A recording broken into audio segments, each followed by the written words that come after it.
Take the ring back, Ethan. I am not marrying a junior analyst when I can have the man who actually owns the building. You will always be a footnote. Try not to cry at the reception we are cancelling. My name is Elena, and I am 34 years old. I have spent a decade building a tech consulting firm from my garage. While everyone in my family thought I was just a freelance tech support girl, I fell for a man who claimed to love my simplicity, but I kept my professional life private because I wanted someone to love me, not my bank account. The contrast was sharp. My family and my ex saw me as the quiet one who barely made rent. What they did not know was that I was the ghost investor behind half the startups in the city. I lived in a small apartment and drove an old car while my net worth grew in silence. My parents always compared me to my successful relatives and sighed at my plain clothes. I let them believe their own lies because it was easier than explaining my world. I wanted a partner who saw my soul, not my balance sheet.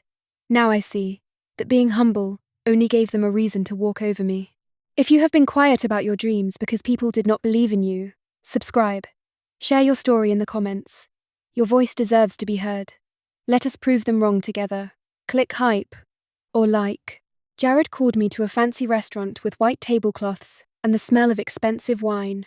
I thought it was a final romantic dinner before our wedding day. Instead, he looked at me with cold eyes and said he could not go through with it. He told me he met the woman of his dreams, who was a high-powered executive. Then my cousin Vanessa walked in. She was wearing a dress that cost more than my car and a smug smile. She has spent years mocking my little computer job and calling me a failure.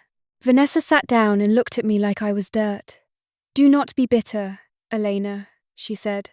"Some women are born for the boardroom, and others are born to fix the Wi-Fi. I need a man with a real career, and Jared needs a woman who can actually help him climb the ladder." I sat there in silence while the sound of clinking glasses felt like hammers in my head. They did not just break my heart. They tried to destroy my dignity in front of everyone. They announced their engagement to the entire family right there at what was supposed to be our rehearsal dinner. My mother gasped, and my father cheered for them. I was left standing there, holding a useless bouquet of roses, while they toasted their bright future. Nobody looked at me. I was invisible in my own life.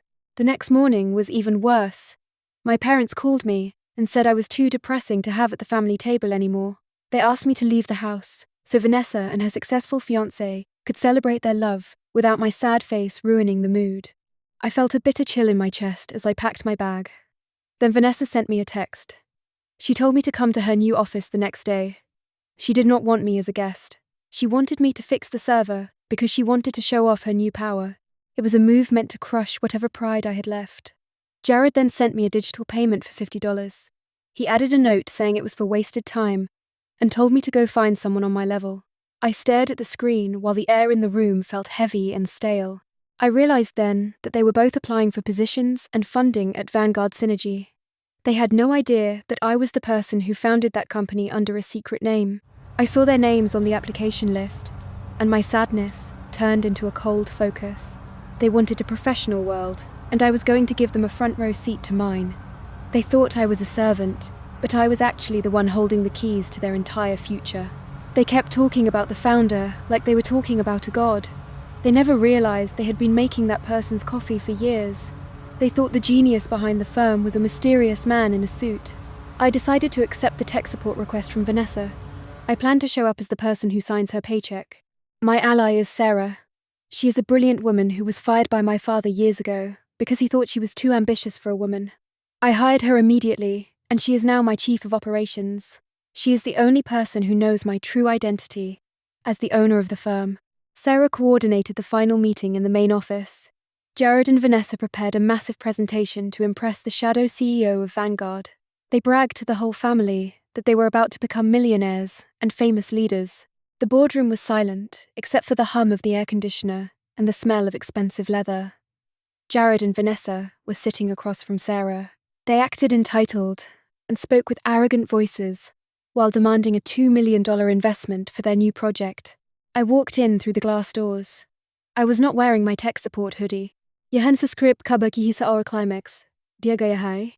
I wore a tailored power suit that cost thousands, and my hair was pulled back sharply. Jared started to laugh when he saw me. "Elena," he asked, "did you get lost looking for the server room?" Vanessa rolled her eyes and told me to leave before I embarrassed her. in front of important people. Sarah stood up and looked them both in the eyes. Her voice was like ice. "Mr. Miller, sit down," she said. "You are addressing the owner and CEO of this entire firm."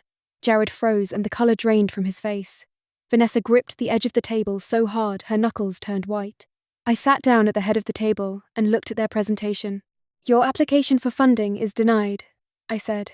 "I do not invest in people who lack basic integrity." The security guards arrived and escorted Jared and Vanessa out of the building while they stuttered and tripped over their words. Within minutes, my phone started vibrating. My family was sending frantic apology texts after hearing the news from the office staff. They were suddenly very sorry for how they treated me. I realized that my simplicity was never a weakness. It was a filter that showed me exactly who they were when they thought I had nothing to give them. They wanted a man with a real career, but they forgot that sometimes the person sitting quietly at the table is the one who bought the building. Did someone take credit for your work?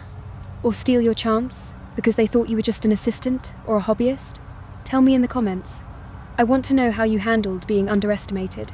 Subscribe to stay connected to our community of survivors. Click hype to amplify voices like yours. Your story has power. If you felt a connection to mine, please subscribe and share your journey in the comments. Every hype you give this video helps empower someone else. Thank you for being here and for listening.